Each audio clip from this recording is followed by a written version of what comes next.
Hey everybody, Josh Sigurdson of World Alternative Media here, and I am joined once again by the one and only Brien Foerster from Hidden Inca Tours, and I'm very excited to talk to you about some very important issues that I want to specify certain issues like Puma Punku and Tiwanaku and a few others in that area, because I find the issue of ancient civilizations and lost ancient technology to be one of the most interesting subjects that there is, because I find that there's so much more mystery. A lot of us can talk about certain political matters or economic matters and say, oh, I know the answers basically, but this is something that we don't really know the answers to. But there are a lot more questions, and for some reason the establishment in many ways is maybe not covering it up, but certainly trying to toe a certain line and not accept new ideas and new research that proves a lot of your points. So I wanted to start by going into Tiwanaku and Puma Punku and their significance as an ancient site and the potential of them having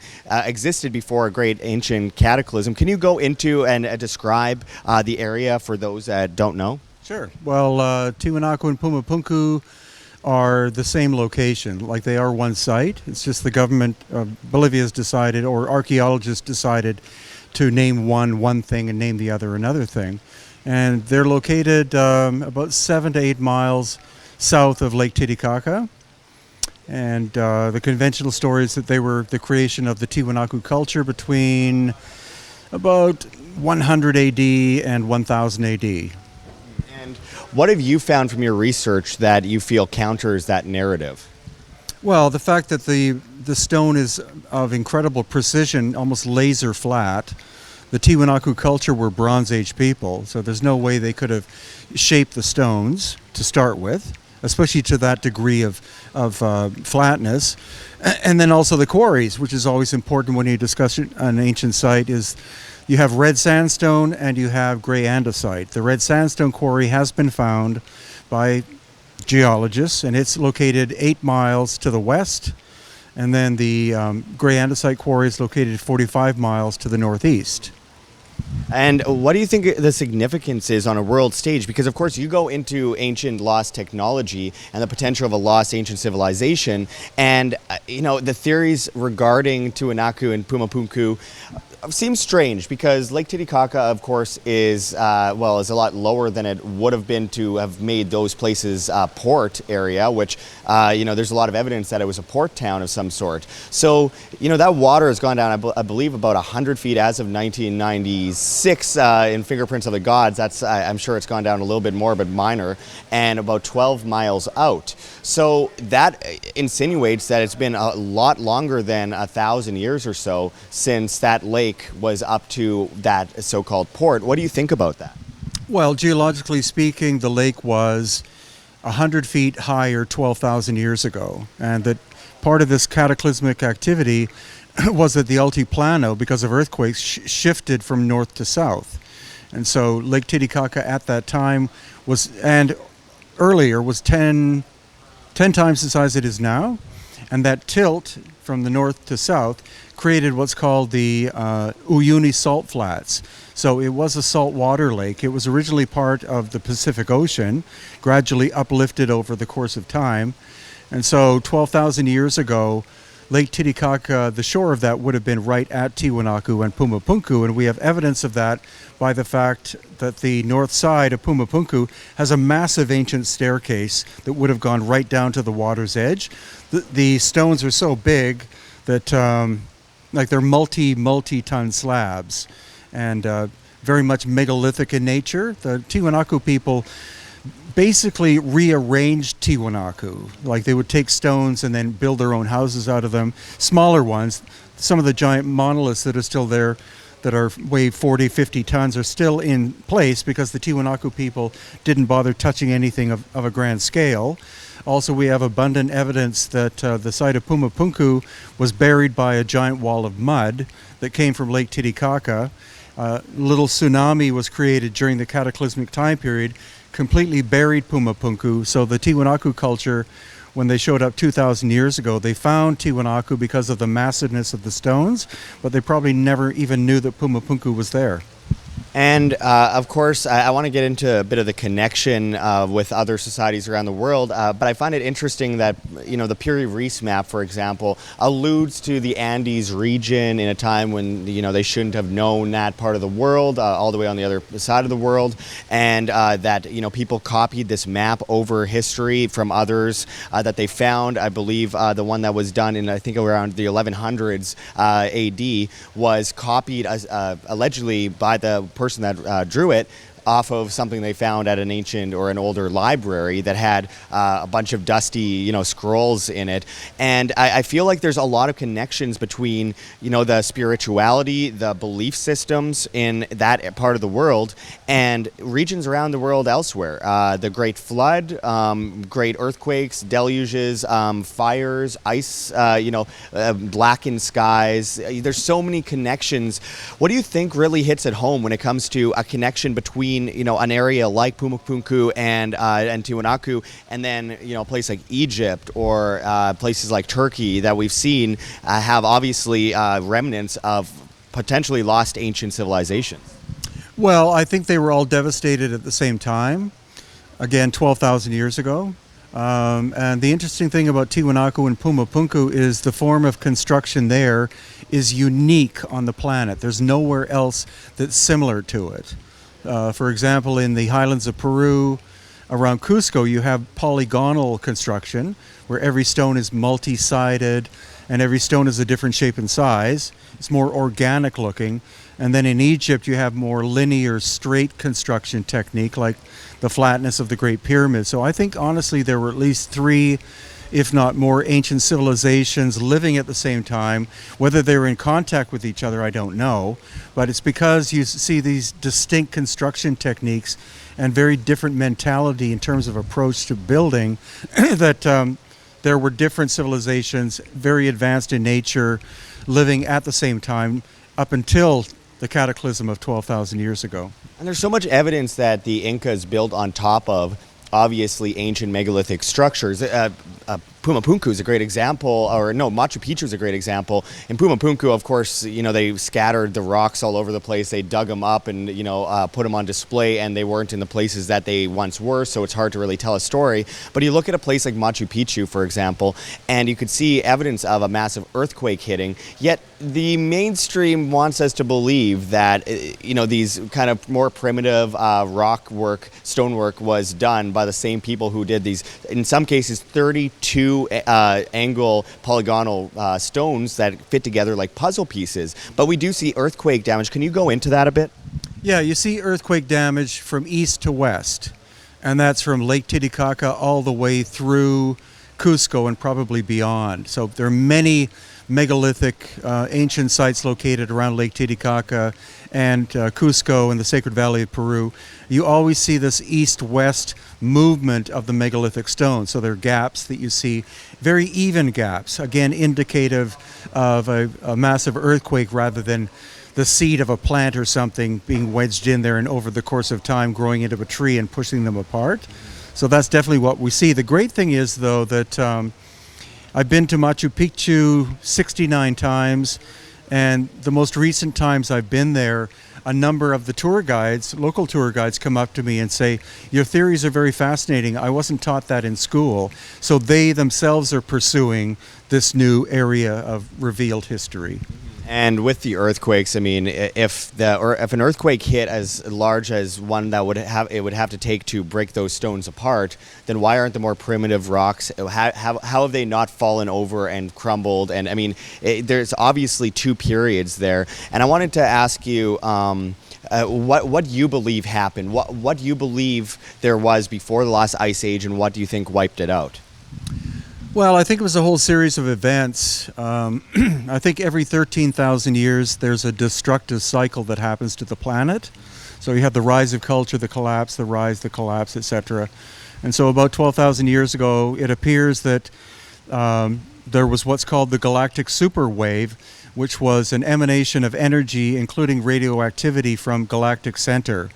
So it then went across the galactic plane, entered our solar system, probably created the asteroid belt that would have been a planet at that time, and then turned, I think, the planet Uranus on its side because it seems to be rotating this way. Venus is rotating backwards, and then our planet is at a 23.5 degree angle. And in a normal, stable solar system, all the planets would be vertical and rotating like this. So that indicates a massive series of cataclysmic events happened. And then with that came asteroids that struck the planet. Again, the recent one that was found in Greenland at the Hiawatha Crater that's a mile long, made of nickel and iron, had the force of 47 million Hiroshima bombs. And that itself could have not only melted massive amounts of the northern ice sheet, but could also have brought about destabilization of the planet. So I think the planet became unstable and started to wobble, and then reset itself at 23 degrees and then stabilized itself at that point. And there seems to be that 26,000-year cycle where you'll see Orion go up and down in the sky, and you see a lot of places around the world seemingly tied directly to around 10,800 BC to around 9,600 BC, which is very interesting because that's not just in Egypt. You see that in other places around the world tied to Orion's belt. Obviously, Robert Bauval has done extensive research into that and kind of brought it to the foresight a couple decades ago. But I wanted to ask you, you've seen incredible damage in places like Tanis of what looks like rocks melting, and they very clearly, any geologist will say that's clearly rocks melting from some kind of burst or plasma burst or something really hot went through there and destroyed the entire area. Have you seen that kind of damage in any other parts of the world in Central America, South America? Yeah, actually there's a site called Vilcas Huaman, which is in the highlands of Peru. Again, an Inca site that the Inca discovered. They discovered many locations that had megalithic damaged remains. Then they would automatically make those a sacred site because they were blown away by the level of technology that had to have been employed to do the construction. And so they would declare these as being sacred, made by the gods or whoever, and then they would build their own constructions around it. So at Vilcas Huaman, you have a polygonal wall where the surface has melted. Like you see the melted glassy surface, you see bubbles. So that's a temperature of a minimum of 2,000 degrees Celsius, whereas a normal open fire would be a maximum of about 1,000 degrees Celsius. So when people say, well, somebody just had a fire near the wall and it melted it, you don't get that from a normal fire. It has to be a sudden, intense blast striking the surface and turning it basically into glass almost instantaneously, not over the course of hours or days. Because if you had over the course of hours or days, the stone would heat up and start to crack and then slump, bits of it would slump off. But this is glassified surface. And I can't help but think about the Hopis talking about there's a period of fire followed by a period of ice followed by a period of some kind of great flood.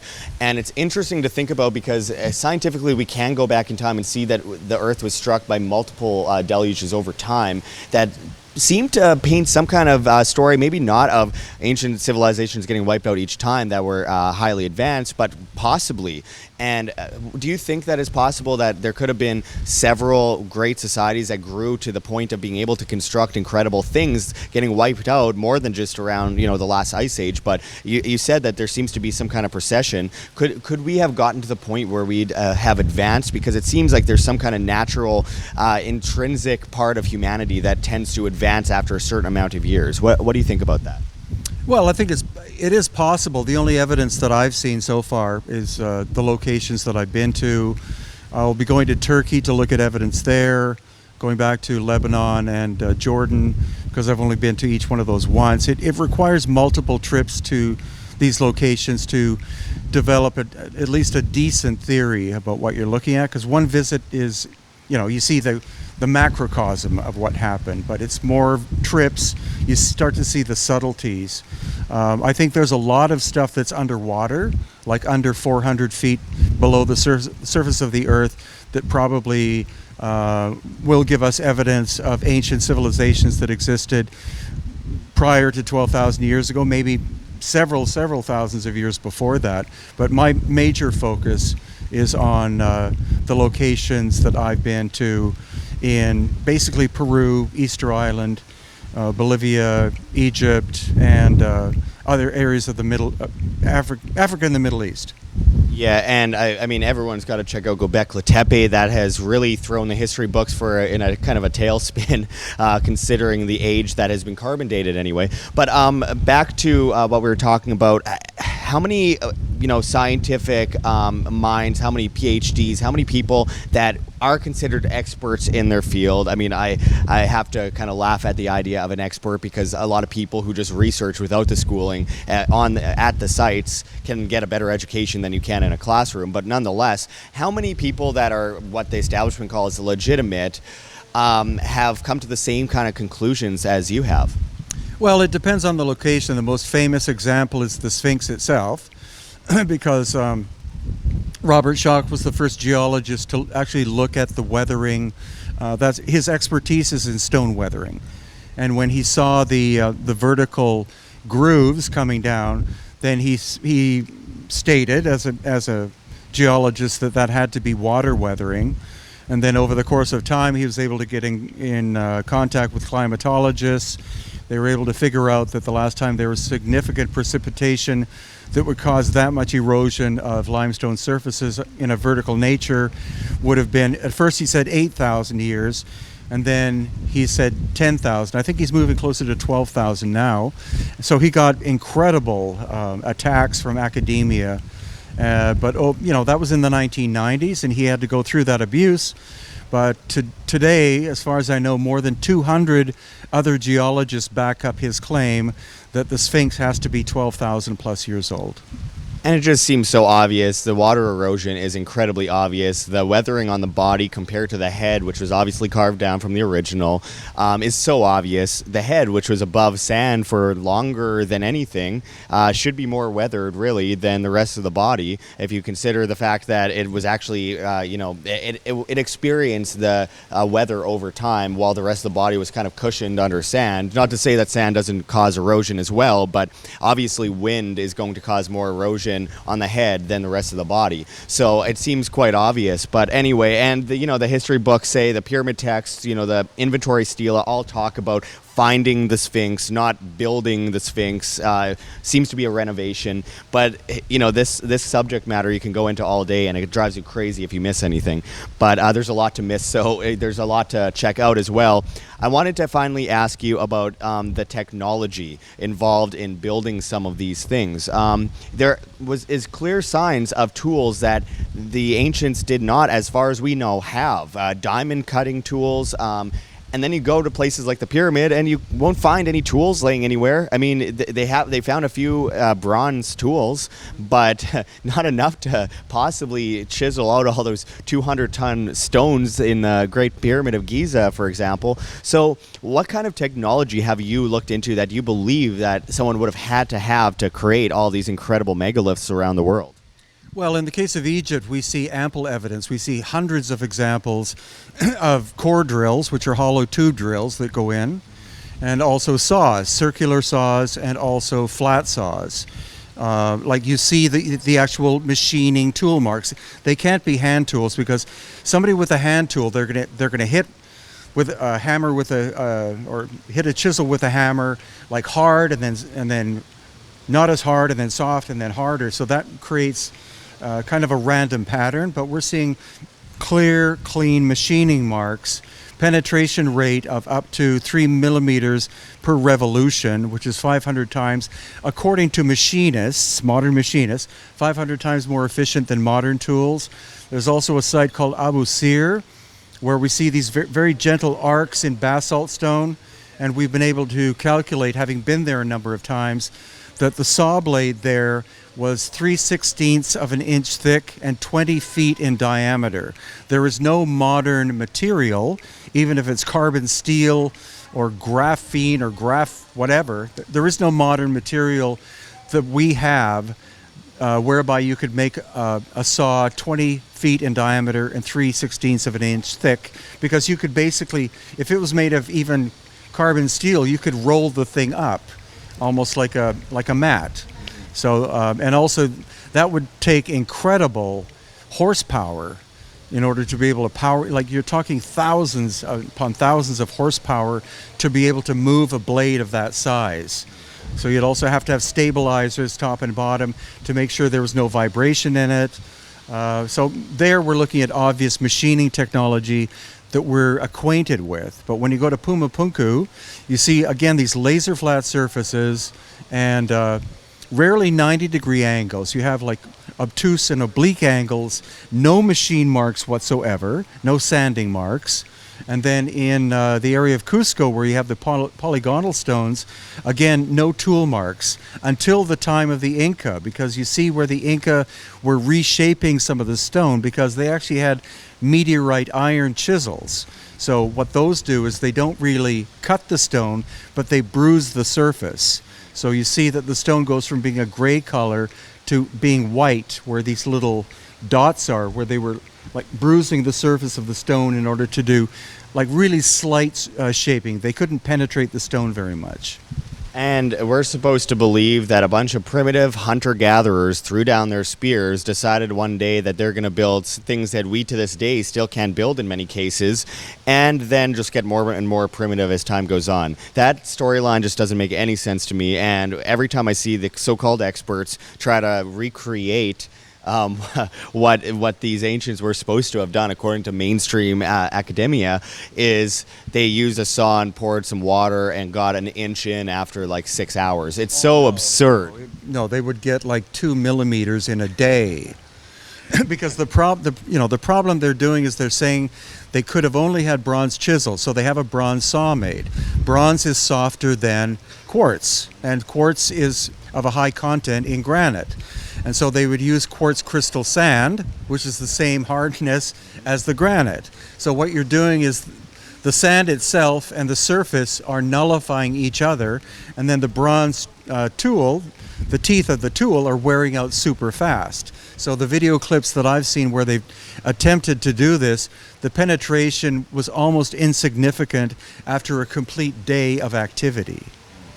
Yeah, I know. It's so absurd. And I just can't help but think about all the claims that are made over time being based on so little, but we're supposed to all be, subservient to that idea rather than look at all the evidence that you've provided. And you've done incredible work documenting so much of this in 4K that shows a lot of these tool marks and this obvious evidence of ancient technology that, I mean, look, they were lifting up stones in some cases that were 200 tons or more in a lot of cases, lifting them up when they could have cut those stones down to much smaller sizes and they would have been just as structurally stable.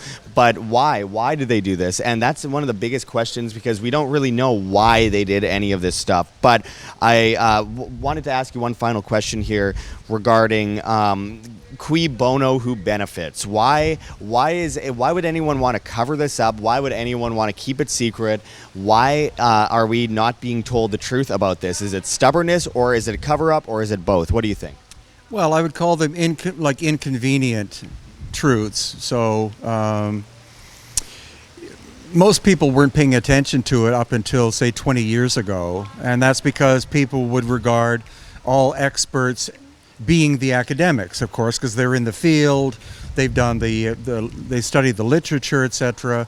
But with the advent of the internet and with 4K cameras and apps for your smartphone that can measure radiation, magnetism, and all sorts of different things, it's become much more that the independent researcher is the one much more fascinated by these anomalous things that we're seeing. And so I think the academics they're not battling with it. They're simply content with history as they know it. And so it's up to the younger generations to go and explore this in a much more scientific manner and spread the word to the world at large. I don't bother going to academics presenting my data because they don't really want to look at it or listen to me about it, because I don't have a PhD in their particular field. And so what I'm simply doing is I'm cataloging by video and audio and photographs, and sharing what I'm finding with the general population of the planet. And those that are interested, the interest is growing very rapidly, And so I think that's the way that this stuff is now physically and metaphorically and literally being uncovered, is simply general interest from people in general. Yeah, and I don't want to forget, I almost forgot here, elongated skulls, wrapping it up. Are we getting anywhere in the research of the elongated skulls? Because you've done a lot of research into this. Is there any new news regarding what's been happening with that research? Sure. Well, we've been able to distinguish, at least with the Paracas people of the coast of Peru, that's where the largest elongated skulls on the planet existed. We're talking cranial volume 25 to 30% larger than normal. You can alter the shape of a baby's skull, but you can't cause it to grow larger in terms of volume. And so some of the recent things we've done, thanks again to medical researchers, physicians who have been in Peru and looked at it, that there are a certain small percentage, maybe 5%, which these people were born with elongated skulls. Then what we also, because that's one of the features is the lack of what's called the sagittal suture. It's like we have two sutures, one this way, one that way, and this suture is completely missing.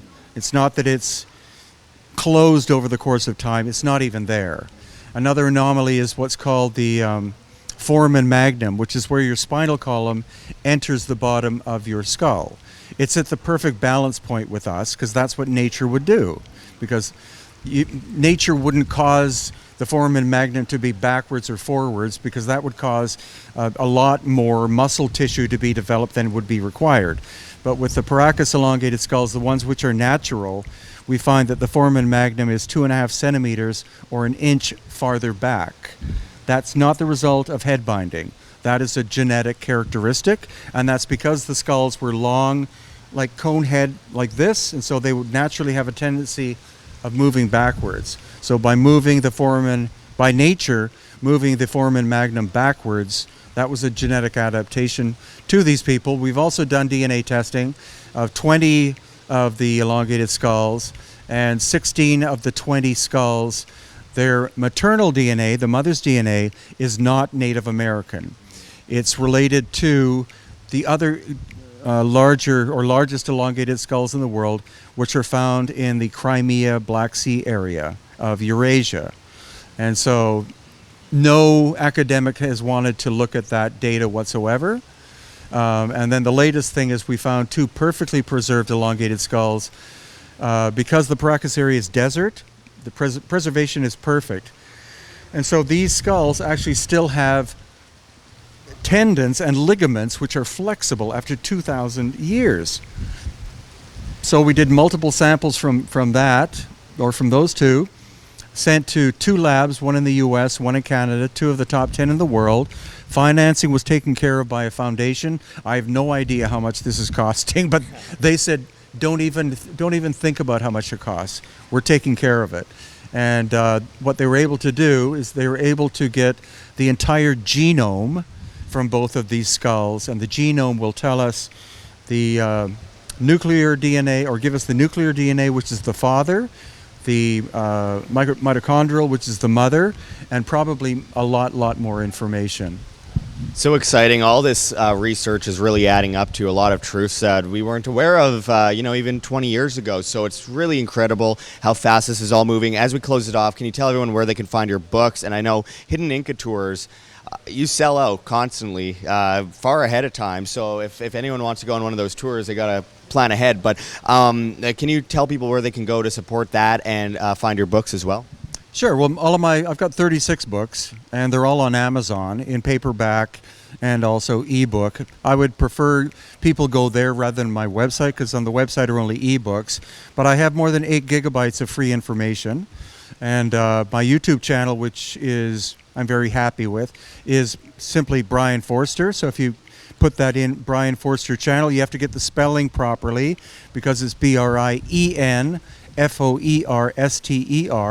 But if you go there, then I have more than 1,000 videos in YouTube.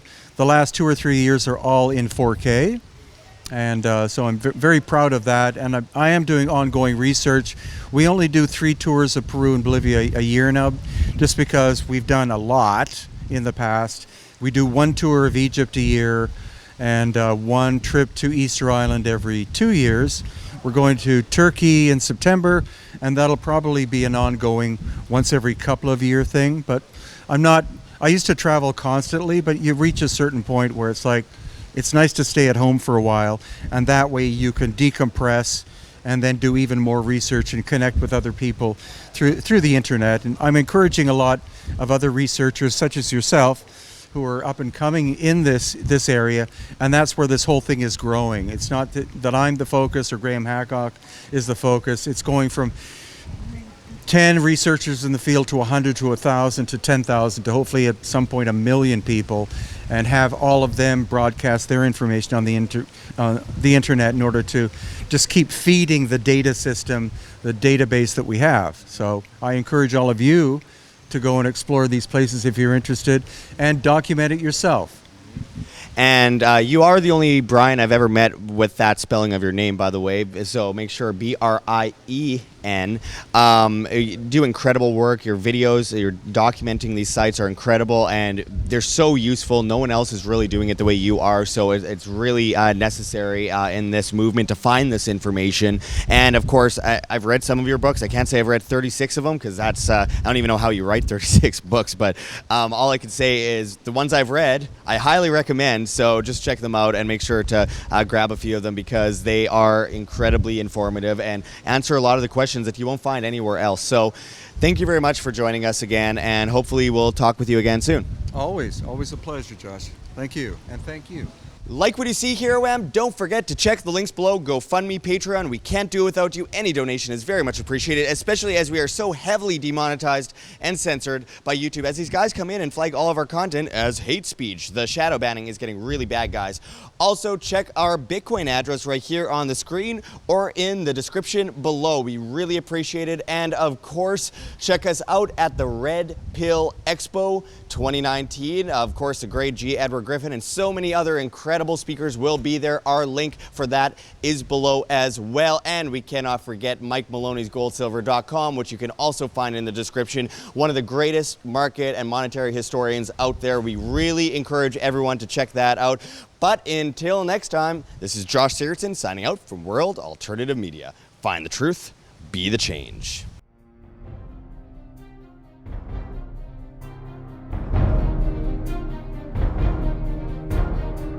I'm sure you have already changed people's minds in your young age because you're involved, and I like that.